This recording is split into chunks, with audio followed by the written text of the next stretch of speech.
Salve, torcida banguense! Hoje é 10 de março, dia de treino, nós estamos a caminho da piscina. Enquanto isso, demos uma paradinha aqui no Grêmio Literário José Mauro de Vasconcelos, na Rua Silva Cardoso. Também conhecido como Museu de Bangu, é um centro cultural.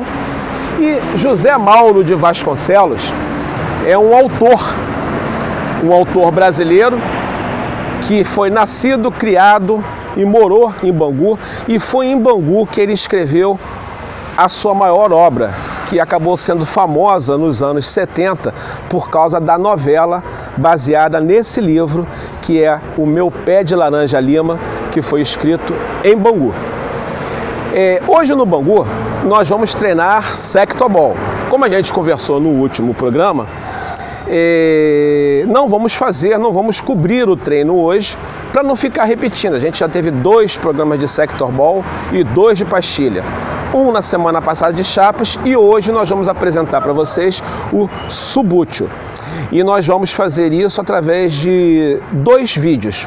Um do Piero Capone, que é um vídeo um pouquinho antigo, mas está absolutamente atual, e na época ele era presidente da Federação Espanhola de Futebol de Mesa, e vai explicar todo o básico do subútil. O vídeo é falado em espanhol, mas o Capone ele fala bem pausadamente, até porque ele é italiano naturalizado espanhol, e dá para entender perfeitamente. Na sequência nós vamos entrar com um vídeo do Globo Esporte, quando nós começamos a trabalhar com o subútil aqui no Brasil, quando o Vasco e o Bangu trouxeram a modalidade para o Brasil. A gente teve uma matéria no Globo Esporte e nós vamos passar essa matéria para vocês. Então é isso, galera. Mais uma vez, muito obrigado aí pela companhia de vocês, por nos acompanharem. Não se esqueça de se inscrever no canal. Gostou, aperta no joinha e saudações alvirrubras. Meu amor, nós amamos você. Unidos de Bangu, nós amamos você. Pico da Pedra Branca, amamos você. Pico da Pedra Branca, amamos você.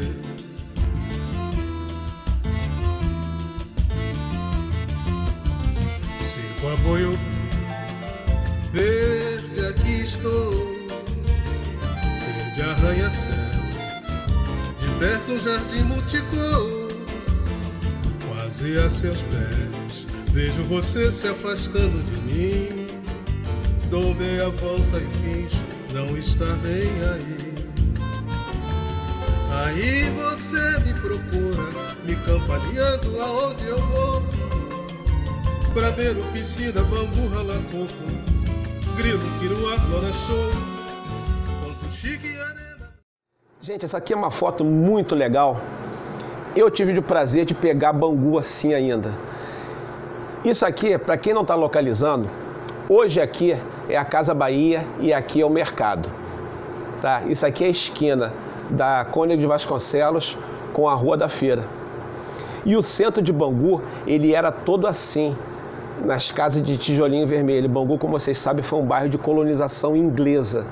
Então toda a arquitetura de Bangu, aqui está a igreja onde nós gravamos semana passada, de Santa Cecília e São Sebastião, toda a arquitetura de Bangu era assim. E esse era o centro do bairro antes de ser como é agora. Infelizmente, muito pouca coisa da que era chamada Vila Operária resta hoje em dia, a não ser esse registro histórico. Gente, tá aqui no Museu de Bangu é uma viagem no tempo, a gente vê coisas fantásticas. Entre elas, os vários times. O que não falta aqui é foto dos vários times do Bangu desde a fundação do clube.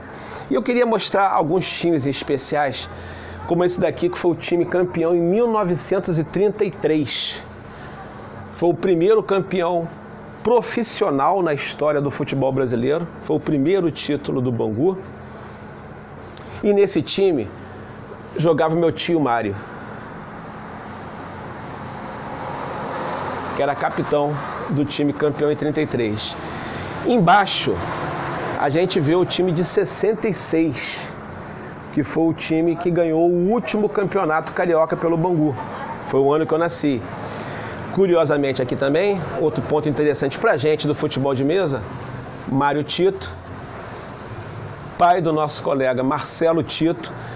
Embaixo a gente tem o último título do Bangu no futebol, que é o time campeão da Taça Rio em 87.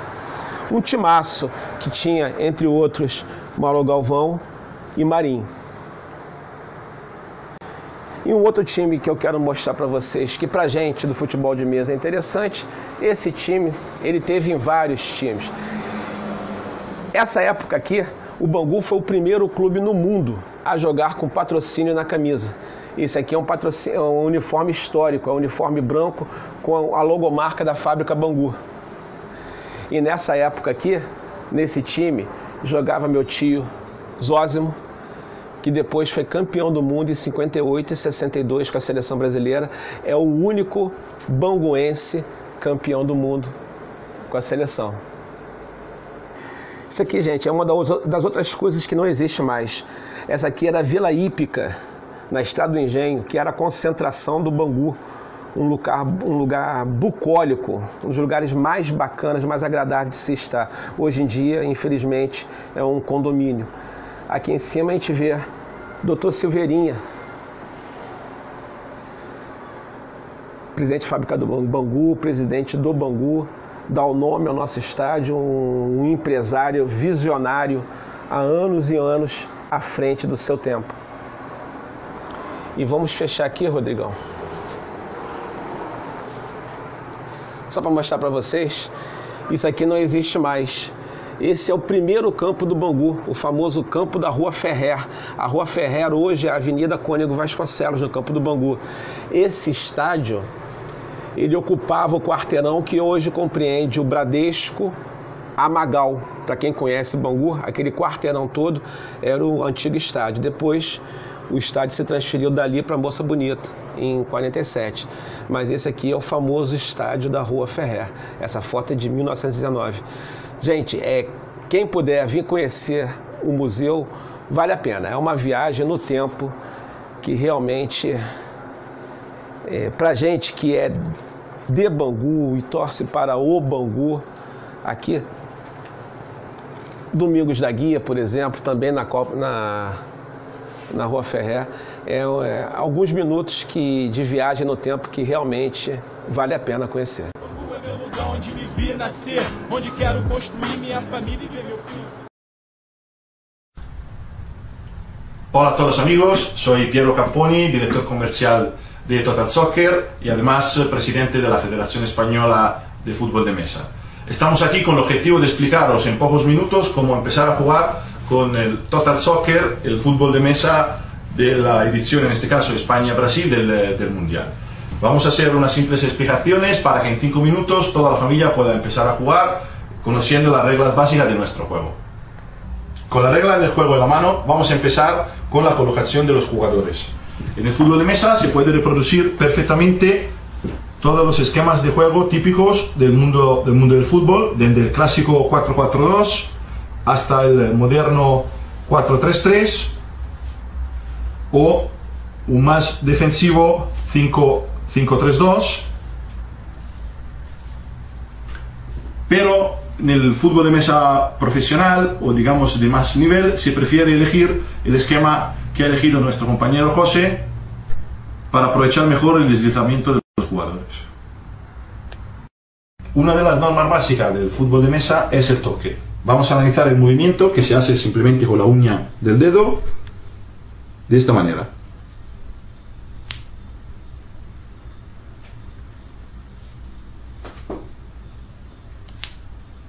Como veréis es muy importante golpear el balón, la figura y el balón solamente con la uña. Vamos a ver movimientos que no están permitidos, empezando por este, que no se puede utilizar, o otros tipos de movimientos que también sirven para desplazar la figura, pero no son reglamentarios en el fútbol de mesa. Recordad siempre golpear a punta de dedo. Vamos a explicar la posesión empezando desde el saque de inicio. Italia es el atacante, en este caso España defiende, y por cada toque del atacante vamos a ver que cada figura, el defensor, puede hacer un toque defensivo si quiere.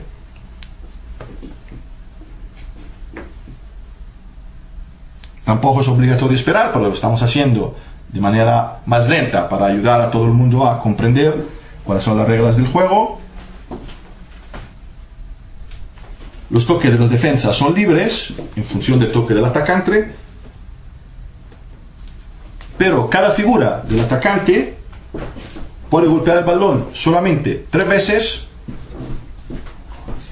como máximo, o esperar otro toque de figura, en este caso del mismo equipo, para volver a empezar, digamos, a poner el contador a 0. Entonces esta figura que había realizado ya 3 toques puede volver a golpear el balón porque su compañero ha tocado el balón. Como siempre nos corresponde, si queremos, la defensiva. Vamos a explicar ahora el cambio de posesión. En este caso Italia ataca. Vamos a ver los 2 casos que se produce el cambio. El primero es fallando el toque del balón, como ha hecho en este momento Italia, se produciría cambio. En el otro caso es dándole al balón y luego al equipo contrario, a España.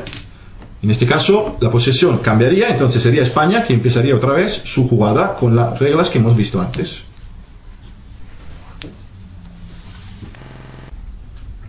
Vamos a explicar ahora el área de tiro. El área de tiro es la línea que delimita desde dónde se puede tirar o no a portería. Primero lo vamos a explicar con un ejemplo. Y ahora vamos a explicar simplemente que el balón, para poder ser tirado a portería, tiene que estar en el interior del área de tiro y no vale tirarlo desde fuera. Tampoco vale si el balón está pisando la línea, como en este caso. Vamos a explicar ahora el back, que es una regla muy importante también del fútbol de mesa y muy característica. Viene de la palabra inglesa back, que significa volver atrás. La posesión es para España, vamos a golpear el balón, el defensa fallará dándole a la figura. Entonces, si esto significa que vamos a volver a reposicionar a las 2 figuras en la posición inicial, el defensa pierde su derecho, en este caso, en esta acción, a su toque defensivo, volvemos a sacar con España, a jugar con España y vuelve otra vez a tener la defensiva. Vamos a explicar ahora todas las situaciones de saque que se pueden producir durante el desarrollo de un partido. Empezamos por el saque de inicio. Los 2 equipos tienen que estar, los 2 evidentemente cada uno en su área de juego, en su zona de juego, y los jugadores defensivos en este caso tienen que estar fuera del semicírculo. El atacante saca hacia adelante y no puede golpear el balón después de haberle dado a ese jugador. No puede ser la misma figura, como pasa evidentemente en el fútbol, tiene que ser otra figura que realiza el segundo toque. Seguimos explicando un saque de banda por parte de Italia. En este caso se coge una figura con la mano, que es una de las pocas situaciones, por eso lo estamos explicando, donde se coge la figura con la mano. El balón, en este caso simulamos que ha salido aquí, y Italia hace un toque ofensivo. Siempre es el atacante que realiza los toques y luego el defensa. Se puede colocar libremente la figura con el balón en la raya y la figura fuera, realizando así el saque. Vamos a ver un córner, siempre de Italia. Siempre primero se elige la figura que saca, se coge el balón y la figura se posiciona en la esquina donde se va a sacar el córner. En este caso son 3 los toques a disposición del atacante: 1, 2 y 3, y 3 los toques a disposición del defensa. Vamos a sacar siempre teniendo en cuenta la misma regla, que la figura que saca no puede volver a golpear el balón. Entonces en este caso el atacante tendría que ir con otro jugador a buscarla. Y ahora las 2 situaciones de saque donde se puede proceder a la recolocación de todos los jugadores cogiéndolos con las manos, que son el caso de fondo, de saque de fondo, entonces saque de portería, que se produce cuando el atacante falla un tiro. Podemos libremente recolocar, como se dice, el lenguaje técnico, recolocar a nuestras figuras con el esquema que hemos elegido. Otra situación es el gol.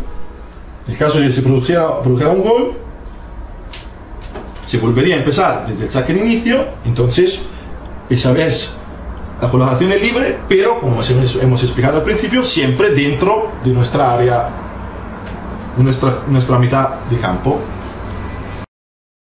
Vamos a explicar ahora la situación de falta. Italia intenta darle al balón, pero choca antes con la figura de España. En este caso se produce una falta. ¿Cómo se saca la falta? Es muy sencillo. Se elige una figura para sacar la falta, se coge el balón y se posiciona donde ha chocado la figura con la otra figura y se hace un movimiento ofensivo. Luego se produce un movimiento defensivo por parte de Italia, un movimiento cada uno, entonces en este caso, y luego podemos proceder a sacar la falta y a jugar con las reglas que ya hemos explicado. Una regla muy importante, el fuera de juego.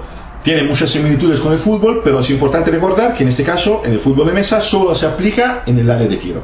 Tener en cuenta que el portero es el último defensa en este caso, y tener en cuenta que el balón lo que marca el fuera de juego. Entonces, se aplica el fuera de juego cuando el balón supera al último defensa, estando el atacante en el área de tiro. Entonces vamos a verlo. Fuera de juego, porque este jugador está más adelantando la defensa dentro del área de tiro. Vamos a mover pero un poquito más para atrás para explicar también el por qué tiene que superar el último defensa. En este caso no se produce todavía el fuera de juego porque no ha superado el balón al último defensa. Vamos a ver que en esta situación, habiendo superado el balón el último defensa, sí que sería fuera de juego. ¿Cómo se soluciona esta situación? En este caso el atacante hace lo que se llama técnicamente el tic, significa quitar al jugador del fuera de juego. Entonces se produce un movimiento que es libre en este caso, que da derecho al defensor a hacer lo que se llama un toque defensivo. Entonces el defensa hará su propia defensiva y el atacante podrá seguir la jugada, en este caso con un tiro. ¿Cómo podemos utilizar nuestro portero de barra en acciones al pie? Muy sencillo, con el portero saliente, que es esta figura que a lo mejor habréis notado a lo largo de nuestra grabación, que digamos sustituye el portero en sus funciones de pie. Son fundamentalmente dos las situaciones en las cuales se usa el portero saliente, que son un saque de fondo, como he dicho, podemos recolocar todo, entonces guardamos nuestro portero de barra y utilizamos el portero saliente para el saque de fondo.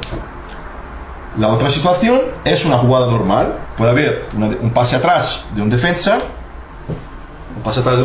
entonces en este caso queremos jugar de cara, sacamos otra vez nuestro portero de barra y utilizamos nuestro portero saliente. Desde el momento que el portero saliente juega, tiene las mismas reglas que un jugador normal, entonces tres toques con una penalización en el caso de fallar el toque al balón con el portero saliente, pasaría la posesión al contrario y estaríamos jugando sin portero de barra hasta recuperar la posesión. Antes de explicar los penaltis, es bueno recordar cuándo son los tiempos de juego. El partido dura 30 minutos en 2 tiempos de 15. En caso de empate se juega una prórroga de 10 minutos en 2 tiempos de 5. Y ahora vamos a explicar el penalti con un primer plano. Penaltis son muy parecidos a los del fútbol. Se tiran 5 penaltis alternados, uno por cada equipo. El portero tiene que estar en la línea. Primero se coloca el jugador, luego se coloca el portero es lo que da el ok para realizar el tiro, y cuando se tiene el ok del portero se realiza el tiro. Bien amigos, estamos aquí al final de nuestro recorrido por las reglas básicas, las normas básicas del Total Soccer.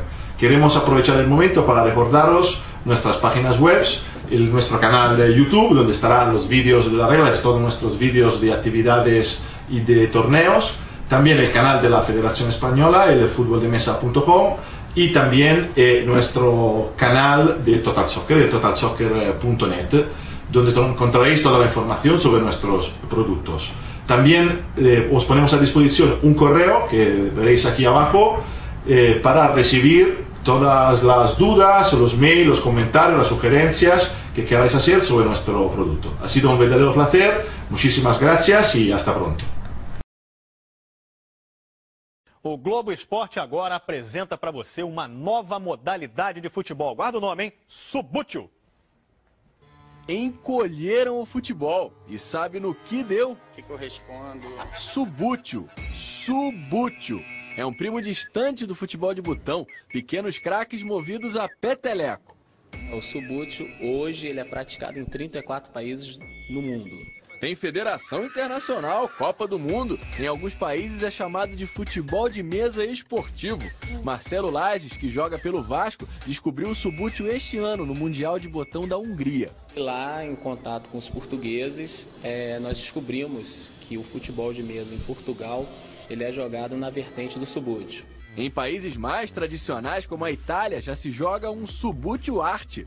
Marcelo foi aprender com eles no Mundial da modalidade este mês na Holanda, o primeiro que vestiu a amarelinha da Seleção Brasileira de Subbuteo. Outro Marcelo, que joga botão há mais de 40 anos, tá com uma alegria de criança por causa do brinquedinho novo, mas a coluna lembra a idade dele o tempo todo.